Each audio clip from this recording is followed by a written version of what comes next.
आप लोग, ये हमारा ITSM का पार्ट 3 है और इसमें हमने आपको बोला था कि अपन मेरी आंसर शीट का एनालिसिस करेंगे और अपन ये देखेंगे कि अपन को कैसे किस आंसर्स को प्रेजेंट करना है। तो अपन ने फर्स्ट पार्ट में एक बात और करी थी कि IT में ज्यादा नंबर्स आते हैं और एज कम्पेयर टू SM, और मेरे साथ भी ऐसा ही हुआ। मुझे IT में 42 नंबर्स मिले और SM में 34। तो अब जो ये नंबर्स मिले हैं ये कैसे मिले हैं, तो अब आपको मैं ये सब बातें भी दिखाऊंगा। तो अपन मेरे IT के पेपर को एनालाइज करेंगे। So without wasting any time let's analyse. So guys अपन सबसे पहले क्वेश्चन पेपर को एनालाइज करते हैं। अपन का सबसे पहले क्वेश्चन नंबर 1। तो अब देखो, सबसे पहले आपको अपने को लिखना है आंसर टू क्वेश्चन नंबर 1। अगर अपन आंसर 1 ऐसे लिखेंगे तो हो सकता है कभी कभी एग्जामिनर को ये चीज दिखे ना और अपना क्वेश्चन ही जो अपन ने पूरा लिखा है वो स्किप हो जाए। तो इससे बढ़िया कि अपन ऐसा लिखें आंसर टू क्वेश्चन नंबर 1। इससे अपना एक काम नीट भी दिखता है और इजीली विजिबल भी हो जाता है एग्जामिनर को। अब देखिए इसका फर्स्ट पार्ट, तो फर्स्ट पार्ट में 2 पॉइंट्स पूछे थे और वो भी मैंने पॉइंट्स में दे दिए। तो अगर अपन इसी चीज को पैराग्राफ में लिख के आएंगे तो एक तो एग्जामिनर बहुत ज्यादा मतलब चेकिंग करने में उसको थोड़ी प्रॉब्लम आएगी और हो सकता है नंबर भी काट दे। तो अपन अगर पॉइंट्स में लिखेंगे तो अपने को इजीली नंबर मिल जाएंगे, लेकिन लिखना सही है।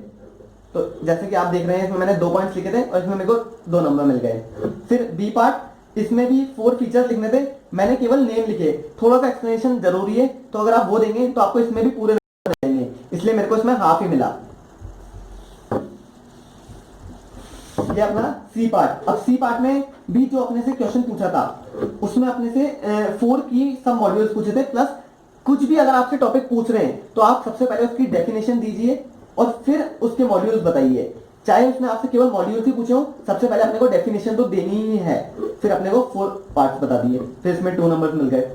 देन उसने 2 डिफरेंसेस पूछे थे, तो अपने को पॉइंट्स में डिफरेंस अच्छे से देने, लेकिन उससे पहले अपने को स्विच और ब्रिज की डेफिनेशन भी बतानी है, जो कि मैंने नहीं बताई थी, इसलिए मुझे एक ही नंबर मिला। नाउ ई पार्ट। ई पार्ट में उन्होंने 4 फेजेस पूछे थे, तो 4 फेजेस मैंने बताए। तो आपको क्लीन वर्क करना है और अपने को ज्यादा काटा पीसी नहीं करनी। अगर अपन काटते हैं तो एग्जामिनर थोड़ा मतलब अपने कॉपी जल्दीबाजी में चेक करता है और थोड़े कम नंबर देता है, तो ये बाय लक हो सकता है कि अपने को कम नंबर मिल जाए, इसलिए अपने को साफ काम करना है। और यहाँ पर अपने एक बात और देखी है कि जो इंस्टीट्यूट है वो स्टेप मार्किंग भी करता है, वो हर चीज को देख के ही नंबर देता है, तो अपने को सारे पॉइंट्स इसमें कवर करने हैं। Now coming on to question number 2।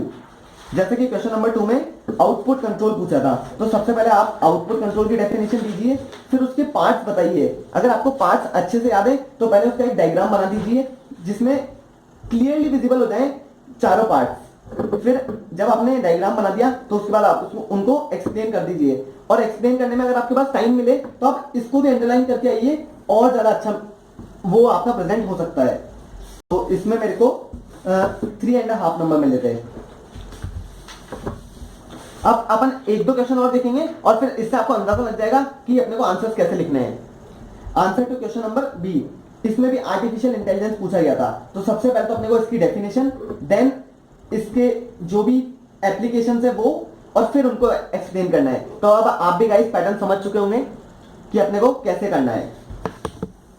इसमें मेरे को 3 नंबर मिले थे। नाउ अपन लास्ट टॉपिक पे मतलब लास्ट क्वेश्चन पे आ रहे हैं, क्योंकि अब आपको पैटर्न समझ में आ ही चुका है, तो अपन आपका ज्यादा टाइम वेस्ट नहीं करेंगे। तो लास्ट क्वेश्चन अपना था फ्लो चार्ट का, तो अपन उसको एक बार देख लेते हैं कि उसमें कैसी मार्किंग होती है। आंसर टू क्वेश्चन नंबर 5, अपना क्वेश्चन नंबर 5 फ्लो चार्ट का। एक बात मैं आपको जरूर बता दूं कि फ्लो चार्ट में जो फर्स्ट पेज है वो आपको पहले बिल्कुल ब्लैंक छोड़ देना है। इसमें केवल आपको ये हेडिंग डालनी है, firstly we will define the following. इन चीजों को अभी आप छोड़ दीजिए। जैसे जैसे आप फ्लो चार्ट को कवर करते जाएंगे, जैसे आपने स्टार्ट लिखा फिर CAWL लिखा, तो आप यहाँ पे CAWL का फुल फॉर्म दे दीजिए।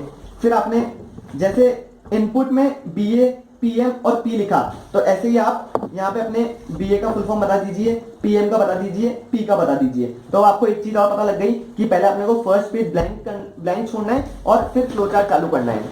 और फ्लो चार्ट में अब आपको साफ साफ दिख जाएगा कि इंस्टीट्यूट स्टेप मार्किंग जरूर करता है। जैसा कि देखिए उन्होंने ये चीज देखी, फिर इस पे हाफ नंबर दे दिए, फिर उन्होंने ये चीज देखी, इस पे हाफ नंबर दे दिए, तो हर स्टेप में उन्होंने मार्किंग करी है। तो गाइस अपने को हर एक काम बिल्कुल क्लियर करना है और ऐसा करना है कि अपना इजीली एग्जामिनर को समझ में आ जाए।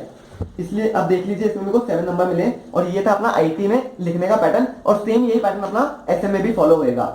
So guys without wasting any time let's end with it.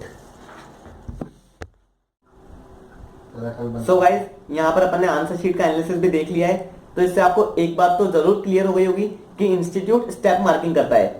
और दूसरी बात आपको ये भी पता लग गई होगी कि जब भी अपन किसी आंसर को स्टार्ट करेंगे तो अपने को क्वेश्चन का जो अपन लिखेंगे ना, आंसर टू क्वेश्चन नंबर 1, वो अपने को सेंटर में लिखना है, ना कि साइड में। क्योंकि हो सकता है अगर आप कभी साइड में लिखे हैं और छोटा सा हो और एग्जामिनर से स्किप हो जाए तो ये अपने बहुत ज्यादा प्रॉब्लम क्रिएट कर सकता है। और तीसरी बात ये कि जो भी आपको आंसर्स लिखने हैं उनको ऐसा नहीं कि आप बहुत 2 नंबर का क्वेश्चन है उसको आप बहुत ज्यादा बड़ा लिख देंगे तो आपको नंबर तो 2 ही मिलने हैं ना, तो क्यों ना अपन उतना ही लिखें जितना की रिक्वायरमेंट है। इससे आपका टाइम भी सेव होएगा। और अगर आप बड़े आंसर लिखेंगे तो हो सकता है आपके पीछे के क्वेश्चन ही छूट जाए और अपना पेपर में टाइम भी बहुत ज्यादा वेस्ट हो जाता है। तो गाइस, यहाँ पर अपना पूरा डिस्कशन ITSM का खत्म होता है। सो अगर आपने पार्ट 1 नहीं देखा है तो पहले आप पार्ट 1 को देखिए, और अगर आपने पार्ट 2 नहीं देखा है तो पहले आप पार्ट 2 को भी देखिए, फिर आप इस पार्ट 3 को देखना, आपको पूरा डिस्कशन समझ में आ जाएगा। और हमारे और भी सब्जेक्ट्स की वीडियोस हमने डाल रखी है, तो उन वीडियोस को भी आप देख सकते हैं। So thank you so much.